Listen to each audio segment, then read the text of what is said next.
নিযুক্তি প্ৰক্ৰিয়াটোৰ এটা প্ৰচেছ আপোনালোকে আগুৱাই লৈ গৈছে লাহে লাহে হ'ব এতিয়া আমি নিযুক্তি প্ৰথম 2 লাখ পদ আমি বিচাৰি উলিয়াব লাগিব গতিকে তাৰ প্ৰক্ৰিয়াটো আৰম্ভ হৈছে জুলাই মাহত বাজেট অধিৱেশন শেষ হোৱাৰ লগে লগে আগষ্ট মাহৰ পৰা চৰকাৰৰ জনকল্যাণমূলক আঁচনিসমূহ আৰম্ভ হ'ব আগষ্টৰ 1 তাৰিখৰ পৰা যোনে আগত অৰুণোদয় পাই আছিলে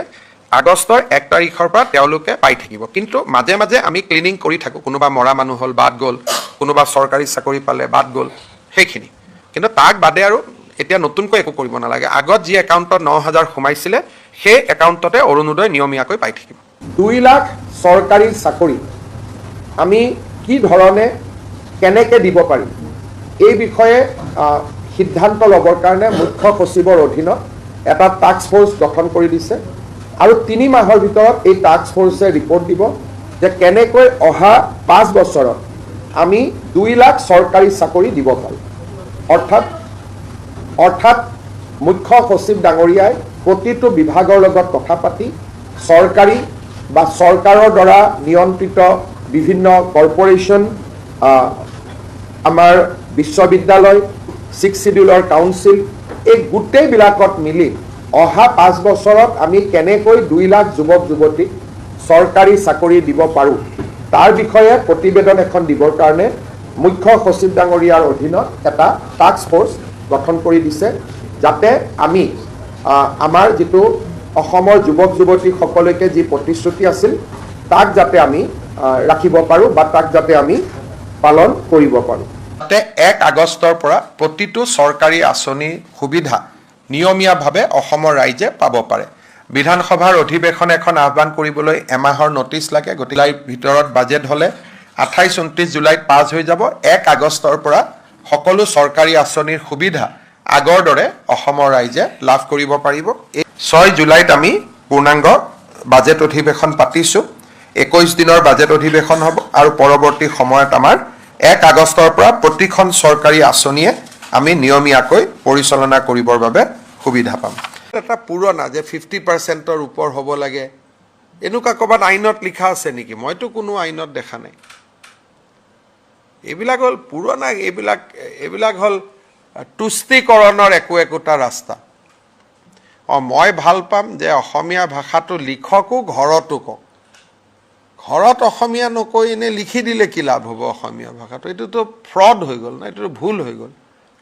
যদি বোলে নহয় আমি ঘৰতো অসমীয়া কওঁ কথা বাৰ্তাটো অসমীয়া কওঁ তেতিয়াহে অসমীয়া ক'ব লাগে নহ'লে কি অসমীয়া ক'ব লাগে কাৰণ এইটো এটা নতুন এটা সিস্টেম আৰম্ভ হৈছে আমাক দুৰ্বল বুলি ভাবি এইটো এটাও ব্লেকমেইলিঙৰ ৰাস্তা লোৱা হয় আমি ইমান দুৰ্বল নহয় আমাৰ লগত গোটেই জনজাতীয় মানুহ আছে টি গাৰ্ডেনৰ মানুহ আছে সকলোৱে লিখিব যোনে অসমক ভাল পায় অসমৰ মাটিত আছে নহয় জানো সেইটো আৰু লিখি পেলাই যে আমি অসমীয়া ক'লো গতিকে কালিৰ পৰা আমাক বাংলাদেশী নক'ব সেইটো কেনেকৈ হ'ব পাৰে এইবিলাক পুৰণা সিস্টেম আছিল এইবিলাকত মই বিশ্বাস নকৰোঁ খালি মই এইটো জানো যে চন্দ্ৰ সূৰ্য থাকালৈকে অসমত অসমীয়া ভাষা থাকিব ৰাভা মিচিং কাৰ্বি ডিমাচা থাকিব বৰাকত বঙালী ভাষা থাকিব ইমানে হিন্দী ভাষা ইংলিছ চলিব ইংলিছ মানুহে কথা পাতিব বাহিৰৰ পৃথিৱীৰ লগত জানিবৰ কাৰণে হিন্দী ৰাষ্ট্ৰভাষা দিল্লী বিহাৰত গ'লে পশ্চিমবংগত গ'লে আমি হিন্দীত কথা ক'ব লাগিব হিন্দীও শিকিব চলি থাকিব আৰু তো ভাষাৰ নামত এখন আৰু নতুনকৈ কিবা এটা খুলি লোৱাৰ মইতো চৰ চাপৰি পৰিষদে আমাক জনাব কিয় লাগে লিখিলে হ'ল কিন্তু আমিতো মইতো আৰু তাৰ কাৰণে ধন্যবাদ নিদিওঁ নেকি ভুল কৈছোঁ নি পংকজ ভাই মুঠতে অসমীয়া কোনো দুৰ্বল বুলি ভাবিব নালাগে that is the bottom line ভয়তে লিখি দিব অসমীয়া বুলি আমাৰ দুখীয়া বুলি ভাবিব আমি ভয় কৰোঁ বুলি ভাবিব নালাগে অসমীয়াক ভয় কৰিয়ে ঘৰত বোলে কি অসমীয়া শব্দটো নিজে নিজে ওলাই যাব হয় নহয় সেইকাৰণে আৰু আমি এইবিলাক বুদ্ধিজীৱী কিছুমান আছে এইবিলাক কৈ আমাৰ মাইণ্ডটো তাৰ পৰা ডাইভাৰ্ট কৰি দিয়ে সেইটো নহ'ব আমাৰ ইছ্যু লাভ জেহাদ এনা নলবাৰীত যিটো ঘটনা হ'ল অসমীয়া ভাষা কম বুলি ক'লেও নহ'ব লগত ক'ব লাগিব লাভ জেহাদ বন্ধ হ'ব বাল্য বিবাহ বন্ধ হ'ব বাচ্চা দুটাতকৈ ওপৰত জন্ম নহ'ব বহুত কাম আছে লিষ্টখন বহুত দীঘলীয়া নহয় ইমান সৰু লিষ্টত কেনেকৈ হ'ব বসন্ত গোস্বামীকো মই কৈছোঁ যে ইমান সৰু লিষ্টত নাযাব আমাৰ লিষ্টখন 10-12টা পইণ্ট আছে আমি সেইটোত যাব লাগিব হয় নহয় কি ভুল ক'লো নেকি পংকজ হাঁহি আছে যে আৰু কিবা আছে নেকি এনেই চাওক অসমত সিদিনাখন মই IAS অফিচাৰসকলক মাতিছিলোঁ 2 দিনতে মই ACS অফিচাৰসকলকো মাতিম যোৱা 5 বছৰত কেইবাজনো ACS অফিচাৰৰ ঘৰৰ পৰা বহুত টকা জব্দ কৰা হৈছে এইটোৱে অলপ বিষয়াসকলৰ ওপৰত মানুহৰ মনত প্ৰশ্নবোধক চিন আনিছে সেইকাৰণে সিদিনাখন মই IAS অফিচাৰসকলক মাতিছিলোঁ তেওঁলোকক মই বুজাইছোঁ যে আপোনালোকে কেনেকৈ ৰাইজৰ লগত চলিব লাগে 2 দিনতে মই ACS অফিচাৰসকলকো মাতিম আৰু কাৰণ এজন অফিচাৰ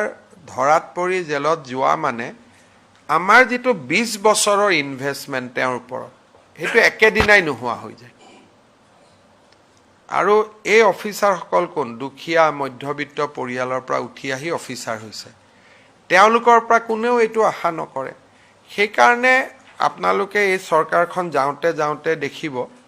যে কোনোবা এজন অফিচাৰে যদি আপোনাৰ পৰা টকা লৈছে ঘটনাটো নামটো নিদিব লাগিলে ঘটনাটো দি হ'লেও আমাক জনাওক এনেকুৱা বহুত সিস্টেম আমি ডেভেলপ কৰি আছো মই বাজেটখনৰ কাৰণে ৰখি আছো বাজেটৰ পিছত আপোনালোকে বহুত নতুন কথা শুনিব আমি দুৰ্নীতিটো একদম নোহোৱা শব্দটো ক'ব নোৱাৰো কিন্তু বহুত কমাব লাগিব কাৰণ নহলে মানুহে গভৰ্ণমেণ্টৰ পৰা লাভ নাপায় এতিয়া আজি ৰাতিপুৱা মোক পীযুষ হাজৰিকাই কৈছে যে প্ৰায় 5 লাখ গছৰ পুলি কি আলু এইটো আমাৰ লেচু তাৰপিছত এইটো কি ড্ৰেগন ফ্ৰুটছ তাৰপিছত আপেল বগৰী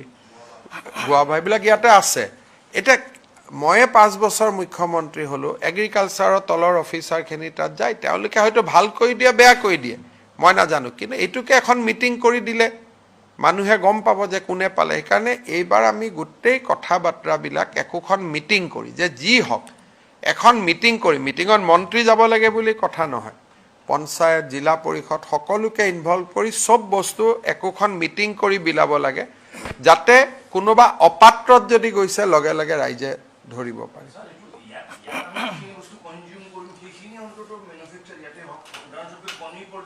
এতিয়া কণী বহুত বাঢ়ি গ'ল চাওক এতিয়া ফিছ মাছ আহিব নালাগে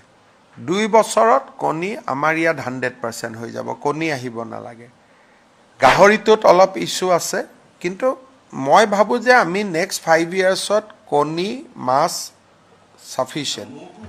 মৌটো বহুত ভাল ডেভেলপমেন্ট হৈছে এইবাৰে আপোনালোকে দেখিছে লেচুৰো বহুত ডিমান্ড মোক সিঙ্গাপুৰৰ এম্বেছাডৰে মোক নিজে হোৱাটছআপ দি কৈ আছে যে আৰু পঠাব লাগে লেচু গতিকে অসমীয়া লৰাই যিমানে কাম কৰে অসমখন বাচিব হাই ভ্যালু হৰ্টিকালচাৰ যিমান কৰে সিমানে অসমখন বাচিব এতিয়া আমাৰ খেতি পথাৰবোৰ পৰি আছে যদি অকল ট্ৰিয়ে লগাই দিয়ে গছ লগাই দিয়ে মেৰুনি ট্ৰেনি গছে লগাই দিয়ে তাৰো ইনকাম আছে গতিকে অলপ এই 5 বছৰত আমি অসমৰ অৰ্থনীতিটো জাগৰণ কৰাৰ কাৰণে চেষ্টা কৰিব লাগিব এবাৰ বাজেটত আপোনালোকে অলপ পাব গধূলি মোৰ এখন সাংবাদিক মেল আছে পাৰ্টি অফিচত আপোনালোক আহিব 5:30 নে কেইটা দিছে জয়ন্ত স্যাৰ যেটা দিছে আপোনালোক আহিব স্যাৰ এটা কথা জানি থওঁ আপুনি গম পায় আৰ্যনগৰত এটা ঘটনা ঘটি গ'ল আৰু তাৰ পিছতে অসমীয়া অনাসমীয়া এনেকুৱা বিষয় এটা আহিল আপোনাৰ ষ্টেটমেন্ট অকমান জানিব বিচাৰিছো সেই ঘটনাটোৰ যিজন মূল নায়ক তেওঁ কোন হয় কোনোবা এজন সাংবাদিকৰ নাম এটা ওলাই আছে ঘূৰি আছে আপোনালোকে দেখিছে অসমত যদি অসমীয়া বিহাৰী অসমীয়া বঙালী এই কাজিয়াবিলাক যদি আমি কৰি থাকো তেতিয়ালে আমি আকৌ আন্দোলনৰ দিনলৈকে উভতি যাম এজন ক্ৰিমিনেল হিন্দীভাষী হ'ব পাৰে কিন্তু তেওঁটো হিন্দীভাষী কমিউনিটিটোক ৰিপ্ৰেজেন্ট নকৰে এজন অসমীয়া ল'ৰা এজন কোনোবা কাৰণত ধৰ্ষণৰ গোচৰত পৰিব পাৰে সেই বুলি যদি গোটেই অসমীয়া কোনোবাই ৰেপিছ বুলি কয় আমি মানিম নেকি সেইকাৰণে যেটো অসমত এজন বিহাৰী অসমীয়াৰ কাজিয়া লাগিলে গোটেই বিহাৰী জাতিটোক টানি আনা অসমীয়া জাতিটোক টানি আনা এইটোতো কোনো কাৰণেই সমৰ্থনযোগ্য নহয়। তেওঁ যদি মিটিং কৰি যে মই সকলো বিহাৰী ৰাইজৰ হৈ এই কাজিয়াখন কৰিছোঁ, তেতিয়া বেলেগ কথা। কোনোবা এজনৰ উপাধিটো তিৱাৰী হ'লে তেওঁ গোটেই হিন্দীভাষী মানুহৰ প্ৰতিনিধি বুলি কেনেকৈ গম পোৱা যায়? এইবিলাক কৰিলে কি হ'ব? আমাৰ আজি আপোনালোকে এইটো জানি ল'ব যে অসমত যিমান হিন্দীভাষী থাকে তাতকৈ বেছি অসমীয়া ল'ৰা বাহিৰত থাকে। এই কথাবিলাক আমাৰ অসমৰ সাংবাদিক